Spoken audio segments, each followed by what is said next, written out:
दोस्तों नमस्कार, હું ડોક્ટર પ્રયાતકર કાનડિયા, પ્રોફેસર ગુજરાત વિદ્યાપીઠ અમદાવાદ। મિત્રો હું આજે આવી છું સુંદર ગામ વર્થુ, જે ડુંગરની તળેટીમાં વસેલું છે। અદ્ભુત ગામ છે, આજુબાજુ લીલોતરી છે અને એમાં માણસો પણ ખૂબ લીલા અને ખૂબ પ્રેમાળ માણસો છે।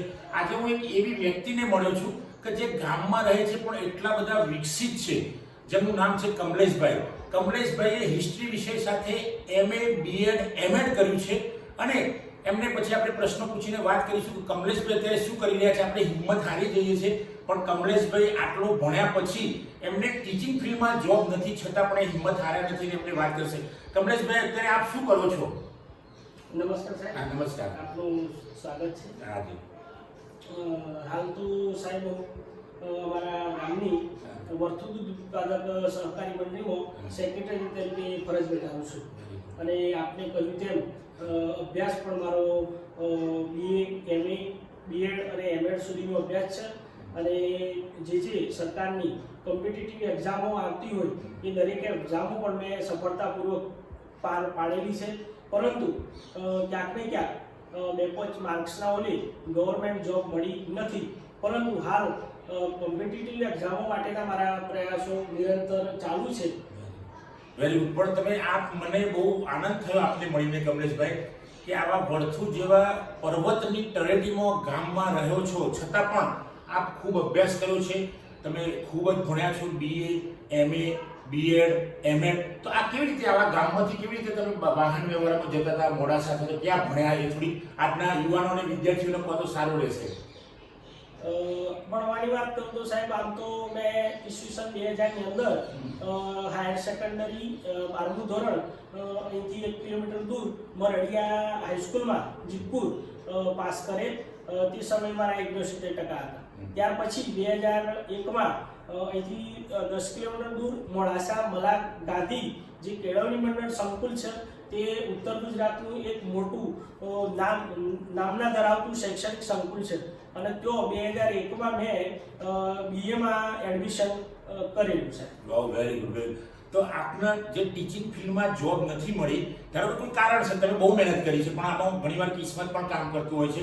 જે તમારી સાથે થયા ચેડા, કિસ્મતે થોડાક ચેડા કર્યા એવું મને લાગે છે, પણ આટલા બધા હોશિયાર તો આપ સેક્રેટરીમાં ગામની ડેરીમાં, મિત્રો બહુ આનંદની વસ્તુ એ છે કે ગામની ડેરીમાં કમલેશભાઈ સેક્રેટરી એટલે ડેરીના મેન અધિકારી કહેવાય ગામની ડેરીના, એની અંદર સેવા બજાવી રહ્યા છે કે આમને કેવી એમાં મજા આવે છે કે કોઈ દુઃખ નથી કે ભાઈ મને આ જોબ ના મળી તો હું આ ના કરું? તો કેવું છે તમારું મંતવ્ય એમાં?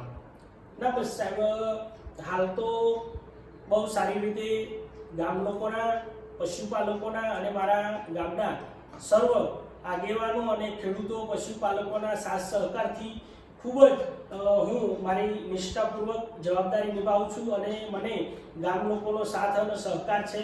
ચેરમેનશ્રી અને સૌ સભ્યોનો, કર્મચારીઓનો સૌના સાથ અને સહકારથી જ આમાં આગળ વધી શકાય। તો મને ગામમાં નોકરી કરું છું એનો મને ખૂબ આનંદ અને ગર્વ છે। વેરી ગુડ, વેરી ગુડ કમલેશભાઈ। આપ ખરેખર એક પ્રેરણા સ્ત્રોત છો આજના યુવાનોને, કે આજના યુવાનો ઘણા મેં જોયા છે, મેં ઓબ્ઝર્વેશન કર્યું છે, મેં સર્વે કર્યો છે, તો એમાં ઘણા યુવાનો ભણે છે ને નોકરી નથી મળતી તો માયુસ થઈ જાય છે, પણ આપ જરાય માયુસ થયા નથી, છતાંય આપ એવું કહો છો કે મેં અત્યારે મારી બીજી તૈયારીઓ ચાલુ રાખી છે। તો હજુ પણ આપની ઈચ્છા એવી ખરી કમલેશભાઈ કે મારે પ્રોફેસર બનવું છે અથવા તો ટીચર બનવું છે, તો એના માટે આપણા પ્રયત્નો ચાલુ છે?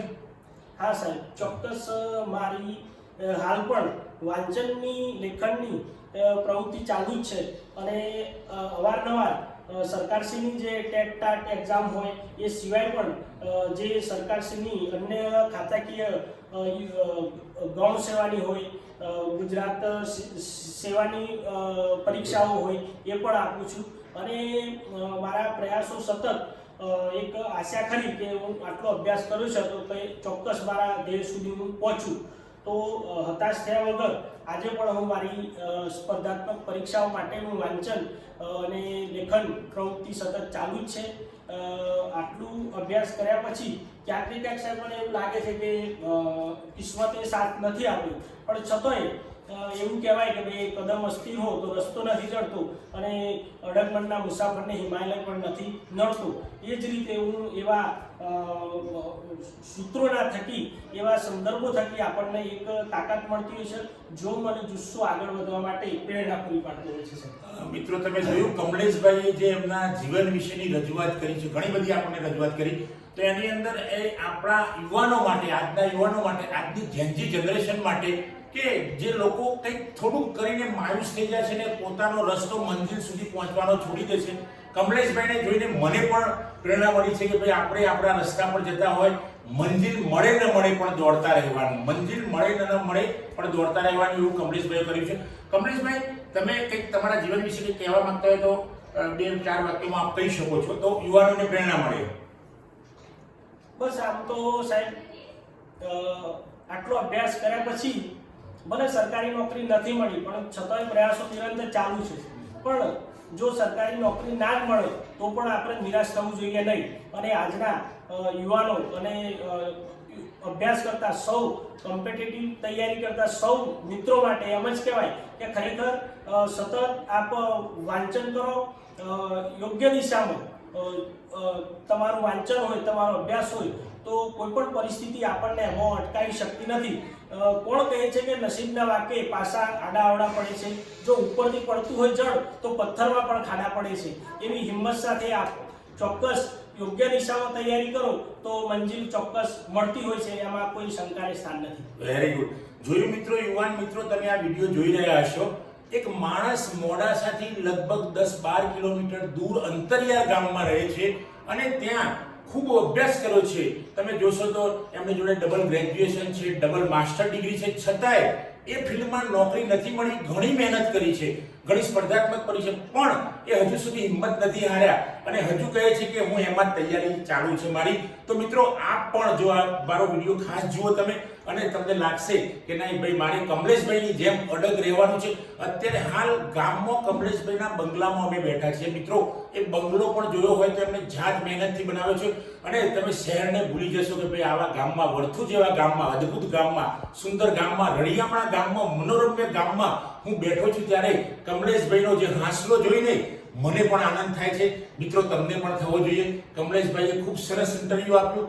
2 મિનિટ પહેલા જ એમની જોડે મારે ચર્ચા થઈ કે કમલેશભાઈ તમે પોડકાસ્ટ પર ઇન્ટરવ્યૂ આપશો, તો એમને તરત હા કહી દીધું. મિત્રો, એમની હિંમત જુઓ. એક નાનકડા ગામમાં રહે છે છતાં પણ એ દુનિયાની શેર કરી શકે એટલી એમનામાં હિંમત છે. તો આપ સૌ પણ દુનિયાની શેર કરો, બ્રહ્માંડની શેર કરો અને કમલેશભાઈની જેમ જીવતા શીખી જાઓ. મિત્રો, બસ મારે આટલું જ કહેવું છે. મિત્રો, જો આ વિડીયો અમારો ને કમલેશભાઈ બંનેની પોડકાસ્ટનો વિડીયો પસંદ આવે તો શેર કરો, કોમેન્ટ કરો, લાઈક કરો અને જો મારી ચેનલ સબસ્ક્રાઇબ ન કરી હોય તો સબસ્ક્રાઇબ કરો. જય હિન્દ, જય ભારત.